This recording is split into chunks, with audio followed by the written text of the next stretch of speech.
Hai anos que non se escoita o canto dos carros polas corredoiras do país. O que noutro tempo foi o mellor aliado dos labregos é hoxe unha peza de museo. Pero durante séculos o carro foi un apeiro imprescindible na economía agraria tradicional. O carro era algo máis ca un medio de transporte. O carro era parte da alma do pobo galego.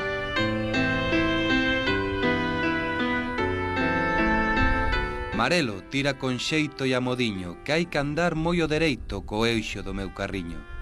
Hoxe corredoira abaixo, mañán corredoira arriba. Mentras ti dures e eu viva, teremos un camiñar. E cando ti xa podrezas e eu de o laio derradeiro, que fagan co teu chedeiro a caixa para me enterrar.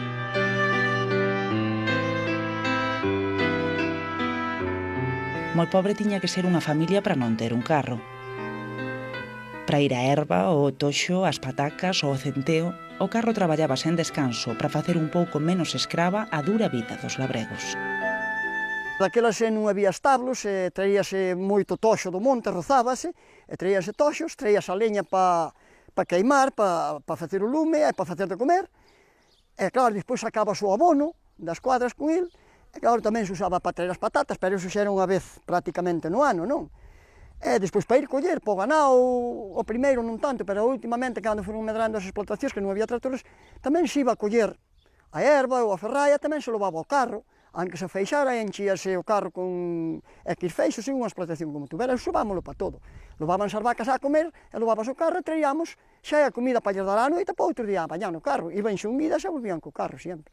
Se non tiñas un carro e dúas vacas, eso xa non había para onde ir, o que tiña unha vaca sola xa estaba fastidado todo. Tiña que aparexarse con outra e tal, e xa, eso xa. Aunque fora mal dúas vaquiñas, e un carro había que tiro. Tiñas que ir á leña, tiñas que ir por todo, polas patacas, xuntar o centeo, carrexar a erva, todo. Eso era o vehículo que había de transporte. Para falar dos carros, compre familiarizarse primeiro co seu vocabulario, que ademais varía en cada zona de Galicia. En todo caso, o pé e o chedeiro son as dúas partes principais nas que se divide. O pé está formado polas dúas rodas e o eixo. A principal característica dos nosos carros é a de que o eixo e as rodas forman unha soa peza, de xeito que andan xuntos e non independentes. As rodas están formadas por unha peza central chamada mión e dúas laterais, as cambas. Estas tres pezas únense grazas ás rellas que atravesan o interior do mión. O chedeiro consta de varios elementos. A cabezalla é o pau que sobresae por diante do carro, onde se amarra o xugo. Seguen despois as dúas chedas, unha a cada lado do piso onde vai a carga. E precisamente para suxeitar a carga están estas estacas chamadas estadullos. Malia que os nomes das partes varían, case todos os carros galegos tiñan unha estrutura similar. As diferenzas viñan nos animais que tiraban deles. Os carros eran todos igual, o que pasa é que, claro, nas casas grandes, por exemplo, pois claro, o mellor tiñan dous carros, e tiñan unha xugada de bois, o cadro de vacas tamén, e, bueno, nos que eran máis probes, o mellor non tiñan ninguna xugada a un solo, A veces ainda se xuntaban estas dúas casas, en realidad, para facer unha xugada, porque tiñan unha vaquiña sola cada un, que eu desto xa non acordo moito, pero algo así. Tiñan unha vaca ou dúas cada un, para ter un pouco de leite, para beber daquelas, e vivíase co leite daquela vaca, bueno, pero así se vivía. Aproveitábase moito máis os montes e os pastos que hoxe tamén, claro. Para facer os carros non valía calquera, o seu era un traballo especializado. Tal e como vemos no documental O carro e o home, ser carpinteiro de carros ou fragueiro requería tanta forza como a precisión. Todas as pezas tiñan que encaixar á perfección para que a vida do carro fose longa. Xosé foi un destes fragueiros. Con tan só 13 anos, aprendeu o oficio do seu primo. Despois comprou as ferramentas que aínda conserva e percorreu as aldeas de Castro Dozón facendo carros por encarga. Quixo ser fragueiro porque esta era unha figura moi respectada e demandada, e aqueles eran tempos de fame.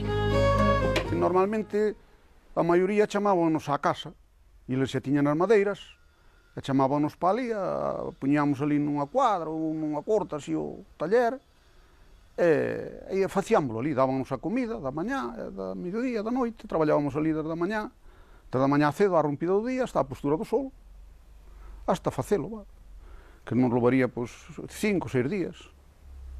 E canto lle cobrabades? Pois daquela, o meu jefe cobraba 50 pesetas por día, e a mí pagábame 10. Antes de facer o carro, o máis importante era contar cunha boa materia prima.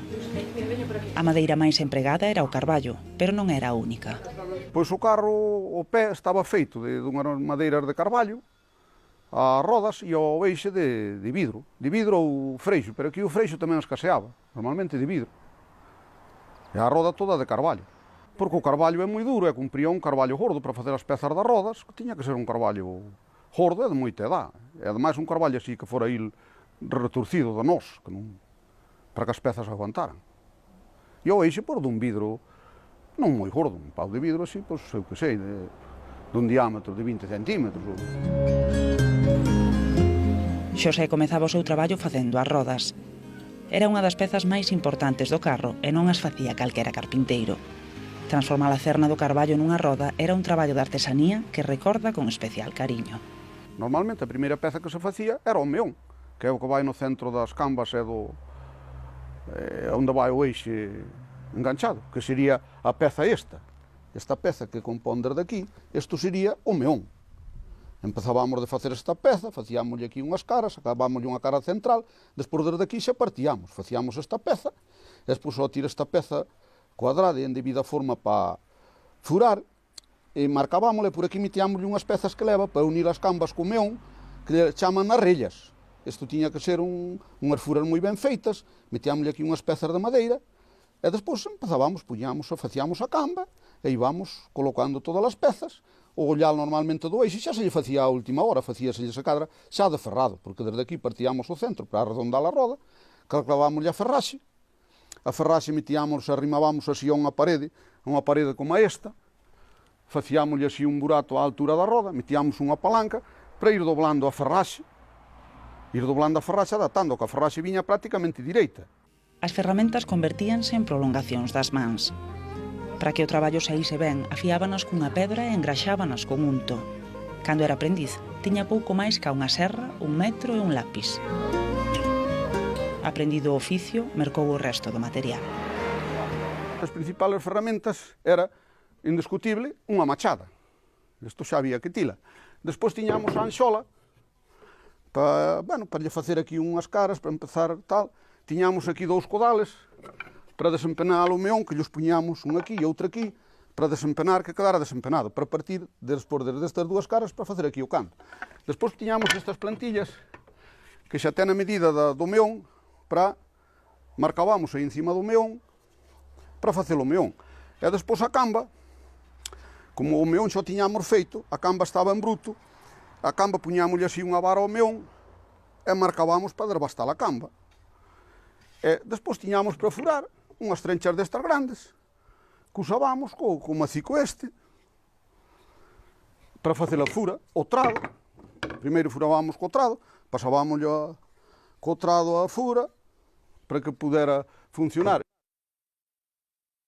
Isto tamén o usábamos para ixar, para meter o eixe había que usar este mallo, mas para meter aquí as cambas, meter as cambas nos meos e enrellar, usabas este mallo, petábaselle así, pumba, para que a camba entrase aí ben. E para ixar tamén, petábaselle aquí na punta do eixe, a roda posta así en plano, e petábaselle encima do eixe para...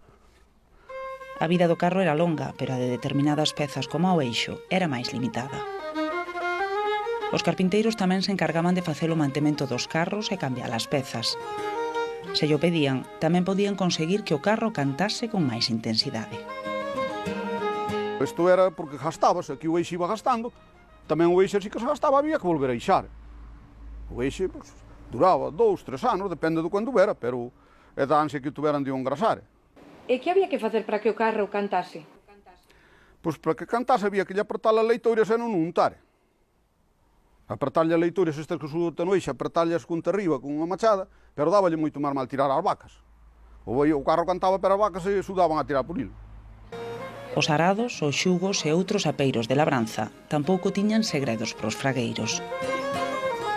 O enxeño era fundamental para facer as pezas gastando poucos cartos.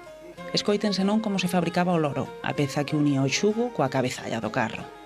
Pois este é o loro. Este é, cortaba e buscabas un carballeiro, por aí así nunha carballeira ou nunha beira, onde houvese 2 ou 3 para non derramar a carballeira, e despois quentábase no forno, normalmente cando se cocía, senón pois cando se encendías o lume no forno ou noutro sitio, pero normalmente sempre no forno, porque era máis cómodo para que non ardese. E quentábase ben, cocíase ben, despois metíase no burato dunha parede, e retorcías, e despois viñas á cabezalla do carro, encamabas aquí na cabezalla do carro, con uns paus por aquí, botabas así 3 ou 4 días, e xa estaba o loro armado. E se facía falta, pois xa se puñían que fora a hora. Había os de coiro, non? Había os de coiro, pero iso xa os usaban máis ben xa a xente xa que pudera máis, non a clase prove xa que falaba de coiro, nin de nada. O que Xosé viviu foi o tempo de esplendor do carro. Pero a chegada do tractor a mediados do século pasado fixo que pouco a pouco os carros deixasen de cantar no noso agro. Foron gardándose nas palleiras e só algúns nostálxicos seguiron usando e conservando estes enxeños. En Pesqueiras, no concello de Chantada, atopamos un deses exemplares que sobreviviu ao paso do tempo. Amósanolo Castor, que deixou o oficio de fragueiro tras a chegada dos tractores a un mundo rural en plena transformación. Entón, claro, fomos pasando os tractores e foron quedando os carros abandonados. E, claro, fixemos con moito máis comunidade, moito máis traballo. E, claro, visto como está hoxe tamén, claro, con moito máis coste, porque traballar con ganado o coste era baratísimo. Pero traballar hoxe como está toda a vida, pois é bastante distinto. Pero ten que ser así, porque as explotacións, pois claro, medraron moito, non se chegaría a dar feito unha explotación como é hoxe con ganado, coa terra que se sembra dunha cousa e doutra, pois era difícil, non?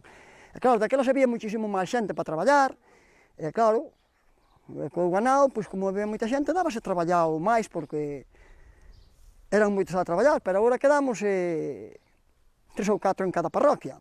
E entón, claro, se non se fai con maquinaria, é imposible que se poda facer. Castor non só facía os carros, senón tamén os xugos pros animais. En Pesqueiras empregaban o xugo das cangas que xunguía as vacas ou bois polo pescozo. Noutras zonas de peor acceso, a xugada amarrábase polos cornos, eran os xugos da mulida. Cando se trataba de moita carga ou ben o terreo non axudaba, usábanse bois ou ben poñíanse 2 xugadas de vacas unidas polo soliño. Recordando vellos tempos, Castor xungue a Bonita e a Perica, 2 exemplares espectaculares de rubia galega. E é que esta era a raza que empregaban aquí para tirar do carro. En zonas de alta montaña eran as razas morenas como a vianesa ou a limiá as que se encargaban deste traballo. Outras zonas en cada sitio teñen súas formas de traballar e de clases de ganado.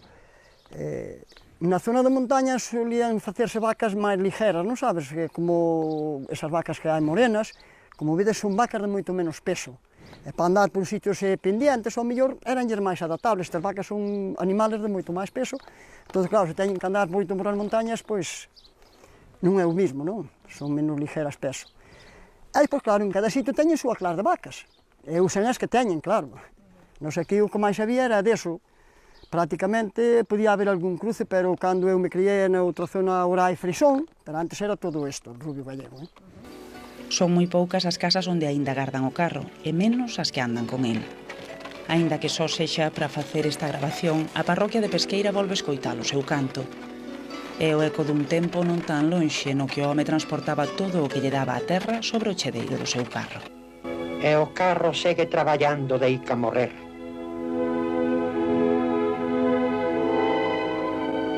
Mais a súa morte non é como a morte dos outros trebellos do campo. O carro, desfeito, conserva o seu chedeiro, que dependurado da parede do patio, respetado polo seu dono, queda en agarda de que o tempo vaia desfaguendo pouco a pouco, deica desaparecer.